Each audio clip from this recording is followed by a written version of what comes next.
திமுக கூட்டணி இப்படியே இருந்தா சந்தோஷம் தான். என்னடா ரொம்ப பயமுறுத்துங்க.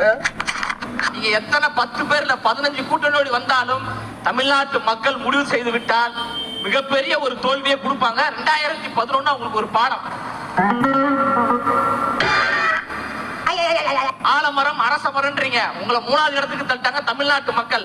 அதனால எவ்வளவு பெரிய ஆலமரமாகவும் அரச மரமாகவும் இருந்தாலும் வீழ்த்தக்கூடியவர்கள் தமிழ்நாட்டு மக்கள். ஒரு ஆட்சி மாற்றம் வேண்டும் என்று நினைக்கிறாங்க. நான் நல்லா பண்றனோ இல்லையோ, ஆனா நீ நல்லா பண்ற. அந்த ஆட்சி மாற்றத்தை தமிழக வெற்றி கழகமும் எங்க தலைவர் அண்ணன் விஜய் அவர்களும் கொடுப்பாங்க.